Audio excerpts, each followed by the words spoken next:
Deep in the heart of the English Cotswolds, nestled in the ground floor of an 18th century converted mill, you'll find a small but perfectly formed arcade showcasing the pioneering and golden eras of coin-operated video games from the 1970s to the early 90s. From Pong and Space Invaders to Asteroids and Outrun, this video is all about a visit to the arcade archive and a chat with its curator, Alex Crowley. At first glance, the mill, located in leafy Chalford between Stroud and Cirencester, looks part of the idyllic scenery during a stroll along the Thames and Severn Canal, but upon closer examination you'll discover the closest thing that I've found to retro gaming heaven. For not only does the ground floor host the arcade archive, but their upstairs neighbour is none other than The Cave, a comprehensive museum of home computers and games consoles curated by YouTuber Neil, who also uses it as a studio space to film videos for his RMC Retro channel. It's no coincidence both Neil and Alex chose the same 18th century mill to house their collections. Complementing their natural synergy is their landlord, Heber, an electronics company which occupies another floor of the building. They're equally passionate about retro, partnering with Neil on various gaming products, not to mention having invaluable experience in repairing vintage gear. Together, they're kinda like the Avengers of vintage gaming, assembling to deliver a fantastic day out under the Retro Collective banner. Visitors pay around £15 each for a 3-hour session in either museum during the morning or the afternoon, meaning that you could book both museums on the same day, enjoy a bonus discount, and grab an hour for lunch in between at a nearby cafe. Once you're booked in, all the games are free to play. Alex has done a great job with the arcade archive, curating most of the classics from a golden era and arranging them in roughly chronological order to tell a story of coin-operated gaming evolution. I had a quick chat with him about the archive and his approach. I thought this would be a great opportunity for the arcade to complement what Neil has already set up. So I think if most people have played console games, they've played arcade games as well. So with this, I'd like to tell the story of how it all began. So we start the timeline with a Sega Gunfight, which is an electromechanical game, which gave inspiration for Midway's Gunfight, which is the first game to have a microprocessor.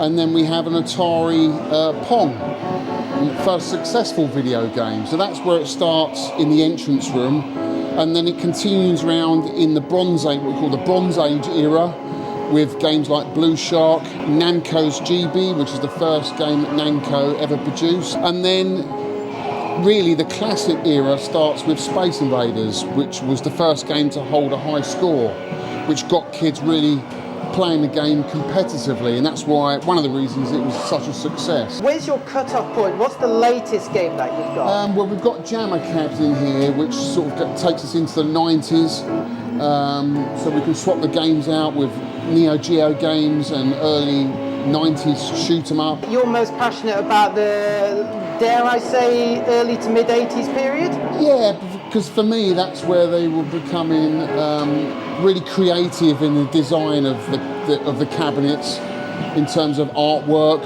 controls, unique controls, as you've probably experienced today with games like Sheriff here. It has a gas cooker knob. It's like you're setting the temperature of an hob. Yeah, it's really unique. A very early, primitive twin-stick shooter. And then we've got games like Missile Command with trackballs. We've got Blue Shark with a harpoon. So I'm trying to get games in here that you can't really emulate that very well at home. So if you come here, you're going to see some classics you'll know about, like Space Invaders and Donkey Kong, Star Wars, Asteroids, but also a few surprises, things that you may not have come across. I did not know anything about GB. Yes. But you also got quite an exclusive Nintendo one at the end of one of the aisles, haven't you? Yeah, so I have a Nintendo Sky Skipper, which was an unreleased game by Nintendo.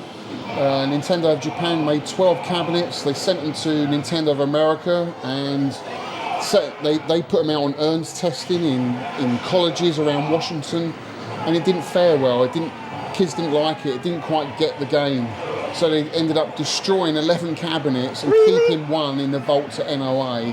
And I come along 25, 30 years later and discover an original board of the game, and we got invited into Nintendo of America to scan the last remaining machine left in the world, which is what you see there. It's a replica of the one at NOA, but it's running original hardware. So it's the only place in the world in a public space you can play that game. It's a really important archive that you're running here. Yeah, I'm trying to represent games that are pioneering, that have done things for a first, games that are prototypes, and games that have a story behind them. You know, sometimes it's just interesting to hear a story behind the game, and I know maybe the game's not so good, but it's fascinating learning the history of how video games, arcade games evolved over time. And what's your favourite here?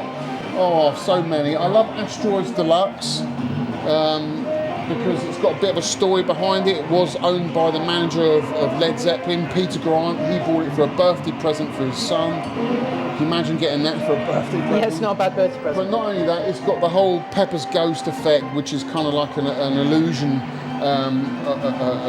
the Victorians were creating, which the arcade developers incorporated into the machine. So you see a reflection of the monitor through a half mirror that's projected onto a UV black backdrop.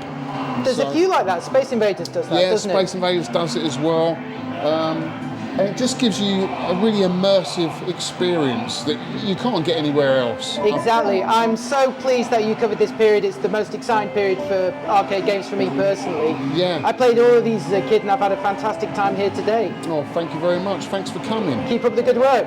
Thank you.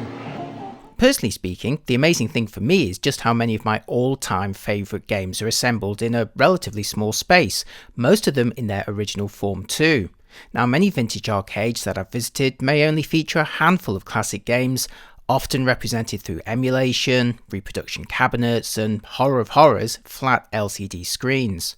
Don't get me wrong, emulated games and reproductions can also be great fun. I even built one myself, but if I'm paying to visit a museum, I'd really like to play on original hardware, or at least as much as possible. Now, due to the age and fragility of machines that are several decades old, there'll inevitably be modern components swapped into some of them to keep them running, but Alex and his team do their best to keep the experience as authentic as possible, and it really is like travelling back in time to the 80s, except you no longer need to pop a 10p coin on the cabinet to book it for your go next. It also means that some machines may be under repair when you visit, or swapped for one of the spares or alternative boards that Alex has available, but this too is part of an authentic arcade experience, as many original cabinets and even boards were designed to run more than one type of game, allowing owners of arcades to quickly switch their offerings.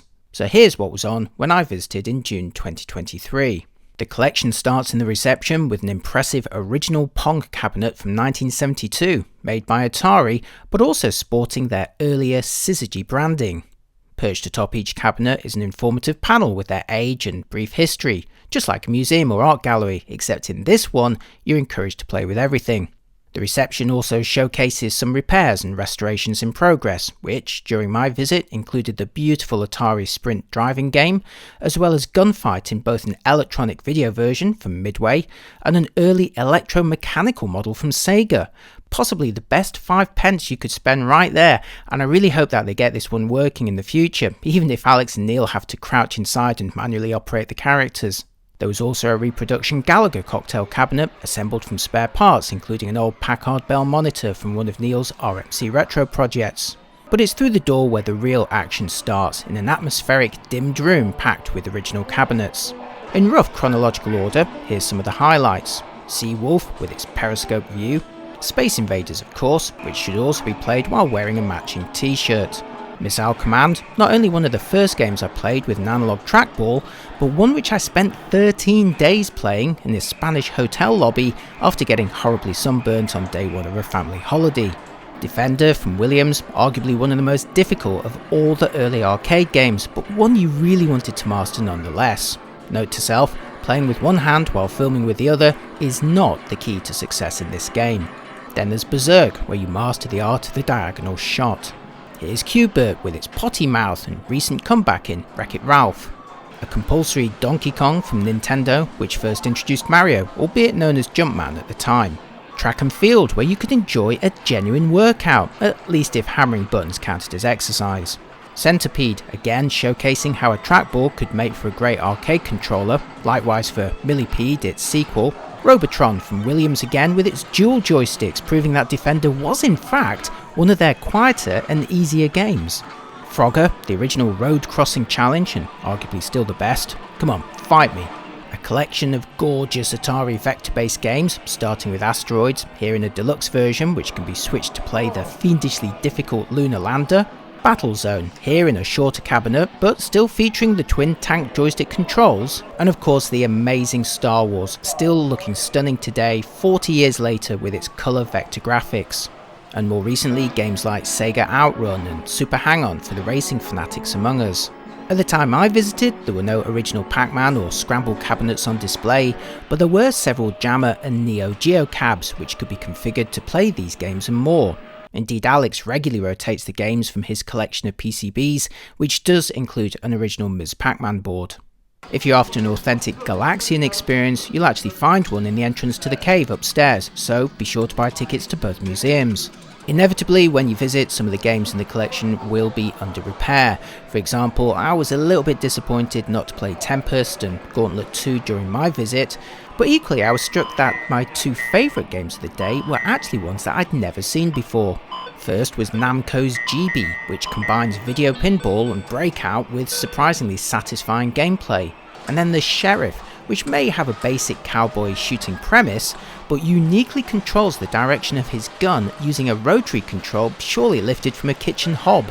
Indeed, as Alex mentioned, strange controls and unusual displays are what made arcade machines unique and still makes them difficult to emulate well at home. From spinners to trackballs and periscopes to flight yokes, these are all well represented in the archive. It is of course human nature though to ask about games not yet in the collection. The addition of Space Harrier, for example, would pretty much make it perfect for me personally, but as far as the current collection stands, I really have no complaints. There's more than enough to play here, and a full list is published on the Retro Collective website. I should also mention the archive had only been open for a few months when I visited, and the mill building has room for expansion should Alex want to display more machines in the future. Fingers crossed that someone might also want to open a pinball museum in one of those spare rooms. So while the arcade archive is fairly compact, it does represent a compelling selection of original classic machines which will keep any gamers, young or old, satisfied for the entry fee. And again, the genius of the location is that you can and should combine a visit to the archive with one to the cave upstairs. Find out more and book tickets at retrocollective.co.uk, and be sure to also check out Alex's Arcade Archive YouTube channel. I've also made a separate video all about my visit to the cave, along with a DIY series showing how I built my own 3/4 sized Gallagher cabinet if you're interested. Go on, check it out. Anyway, thanks for watching this video, and I hope that you also get a chance to check out some of my others on this channel, and do let me know which are your favourite arcade machines in the comments. Bye bye.